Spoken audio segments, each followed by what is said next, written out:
I'm very honored to be asked to speak here, and I'll be very brief because it's late, and I'll just say a few words about what I think about these protests. And before I do so, I want to congratulate you for what you're doing, which is a small sign for hope in this area of Europe, and I hope to God you will succeed in what you want to do.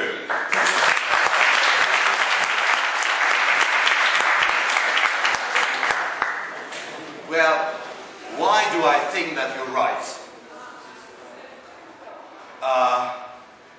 There are a few things in human society that don't seem to be perfectly opposite to be sold and bought. Such things are natural things, the goods that are hidden in the soil, under the seas, natural goods that cannot and should not be divided and sold. It should be the patrimony of everybody. They are not produced by human endeavor, they are not produced by human activity. Land, air, water, metal ore, and wind belongs to everybody. So is the spirit. So is education. Education has nothing to do with the market. Education comprises goods that cannot be sold and cannot be bought, and that, as an element of the common good, it should be at the disposal of everybody. So when you are trying to decrease the costs of education, when you protest against the alleged meritocracy of the access to education, when you demand more equity and equality to have an access to the goods that are indivisible, you are recognizing a very important aspect of what constitutes the wealth of society that belongs to everybody. The idea that science, arts, knowledge, research, the fruits of thought and imagination, more or less natural products of human endeavor, the human body and the human spirit, it is absurd that some people are being stopped from having an access to it. Basically, all education should be free. Basically, all education should be at disposal of the political community to deal with it as it sees fit. So when you are fighting for your own interests, you are fighting for the common good, you are fighting for the general, equitable, equal distribution of such goods that are produced by the human mind without any aim of its being sold for a profit. And if it's not sold for a profit, there's no reason for it to have a price. And the idea that education should have a price, if you think about it, is an absurd idea. And so I think that this is a small beginning in which you or anybody beginning at any point of society is showing that the mediation of money is not necessary for the members of society to access what is important for them. Love, sensuality, pleasure, imagination, joy are not things that can be divided into saleable commodities, nor is the spirit. And so therefore, when you are demanding what you're demanding, you are going into a direction that may, with a little luck, create in the end a free society. The free society in the sense that is not subjected to the servitude of the market or of planning. It's not subjected to the servitude of social hierarchy. It's not subjected to the servitude of the differentiation in degrees of ability to exercise coercion, but it is divided according to need, according to inclination, according to your will that cannot be domesticated, your indomitable will to have what belongs to you, which is indivisible, which is the mind. So therefore, whoever tells you that universities cost money are perfectly right in saying so. But you have to begin to create areas in which such arguments don't apply. So therefore, you should, I think, you should enlarge this movement to comprise all those people who are in need of leisure to think, to imagine, to feel, to improvise, and to be happy in the pursuits of reason and truth and depth. All these are our birthright. Nobody can dispute away that this belongs to all of us.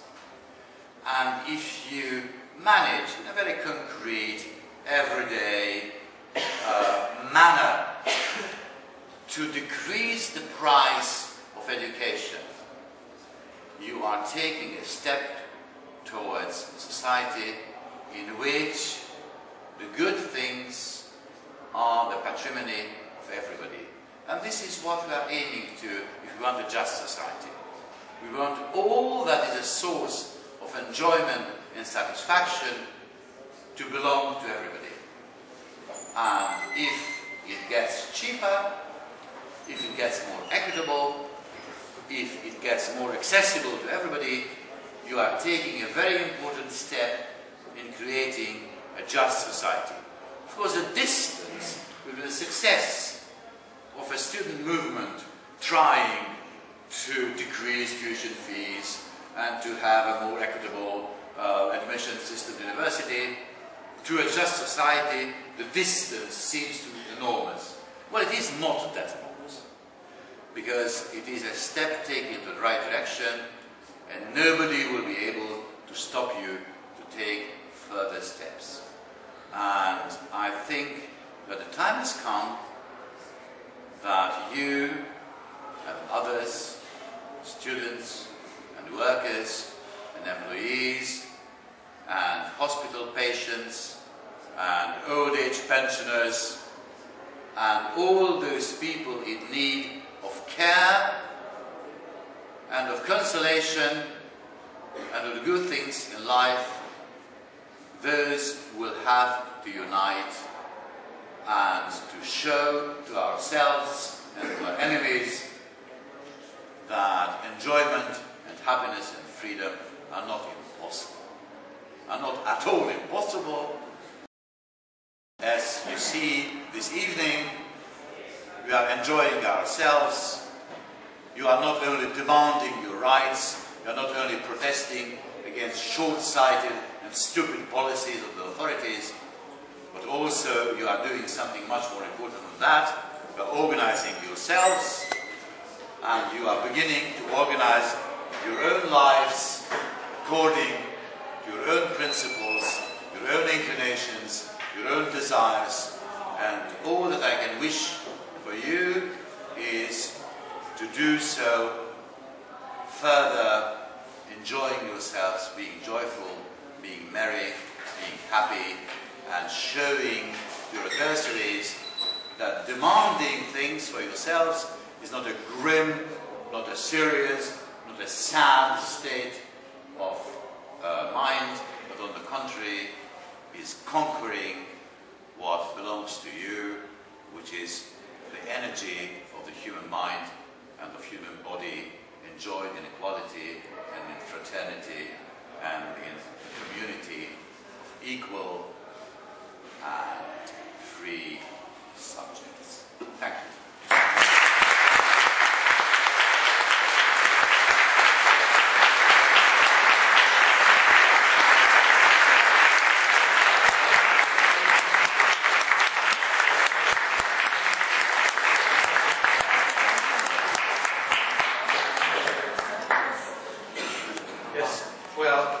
Since this was not an academic talk, thank God, but the custom is that I can take questions and I may even be able to answer them, but that's not sure. And if you have anything to add or to ask, I'm perfectly willing to contribute further if you want me to. And but before that, let me tell you that I'm very glad to be here. So, if anybody wants to ask or affirm or negate something.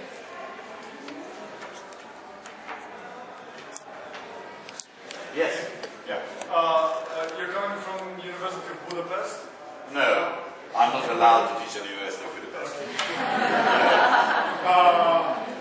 Okay, so I was wondering if you could tell us a bit more about the situation in Hungary right now, because our struggle is also part of in a way, of a global student movement that has been fighting for free education.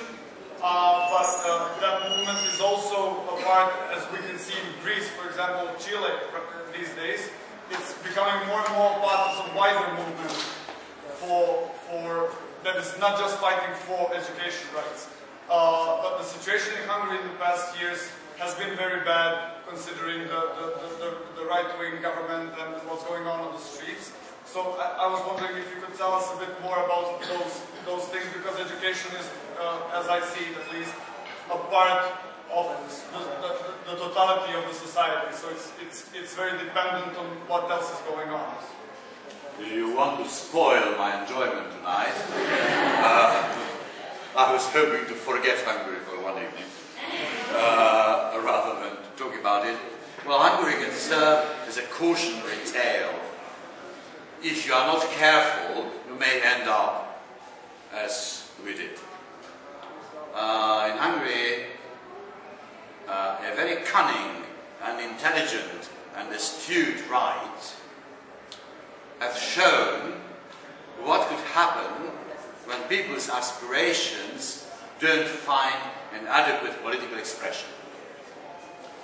If they don't, two things can happen, and both happens to Hungarians. A, the powers that be manage to oppress the attempts or demands of more equity, more wealth and more liberty.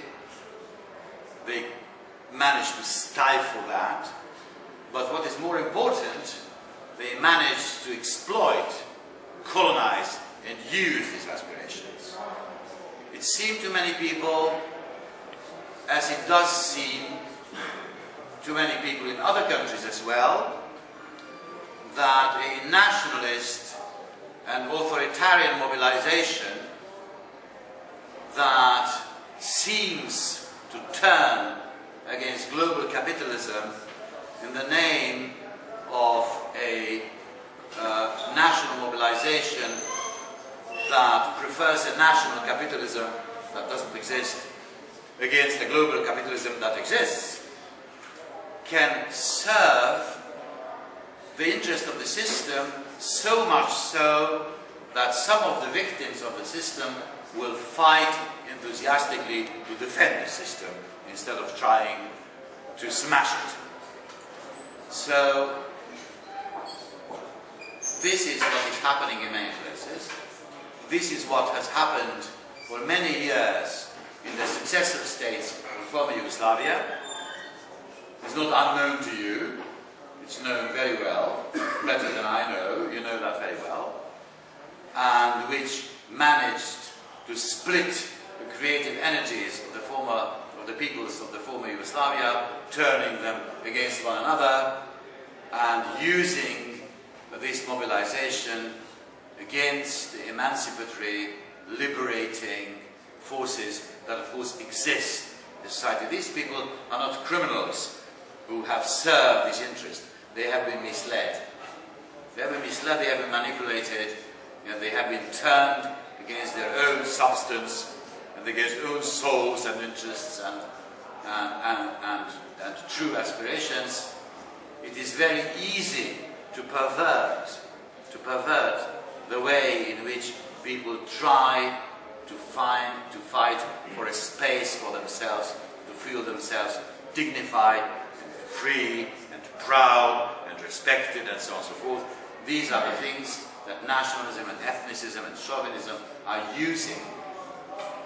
Not to speak of the shortcuts in which the reasons for our predicament are explained. You know, nationalism, fascism, etc., are trying always to explain the ills of society by blaming, fictitiously or less fictitiously, some categories of people, some institutions, and thereby failing to recognize the true nature of the oppressive system in which we live. 67 years after the liberation of Belgrade, if I'm not very much mistaken, you are, and I am too, facing a situation in which the old perils of fascism, which mainly consist in the mobilization of the popular classes against their best interests, not only oppression, but worse than that, the perversion of popular aspirations. And 67 years on, we are still not rid of that danger. In that respect, of course, what you asked me might serve as an instructive lesson to people what to try to avoid, what pitfalls to avoid, and what kind of lies not to believe in. You people in the former Yugoslavia have lived for, well, almost 20 years of frightful, self-destructive, tragic mobilization against your own best interests. And it's high time too that with the sadomasochistic pursuit of a mobilization against your own liberty, you should try to enlarge the sphere of joy, of creativity, and of liberty for yourselves and your fellow human beings. So this is what are the very simple, in a very simplified manner, of course expressed in a very simplified manner, should be the lessons to be drawn from such a disaster as has befallen my own country. And something that you know very well from your own tragic experience of 20 years that finally will have to come to an end. If indeed these movements, student movements for example, that have taken place not only in Belgrade but also in Zagreb, in the capital of a nation that people try to explain to you is your enemy, which it isn't, well then something may happen in the direction of pleasure instead of pain. And this is all I'm proposing to you. All I'm proposing to you. Please do try to find out, looking within yourselves and talking to your fellow beings, what would be more pleasurable and more enjoyable and more liberating, because the self-inflicted that suffering is not only bad and painful, but also it's very boring. It's terribly, terribly boring. The sadness of national tragedy, the sadness of false heroism, the sadness of macho posturing and militarism and all that is terribly, terribly boring. You should get rid of that. We all should get rid of that. We should try to begin to enjoy ourselves. Thank you.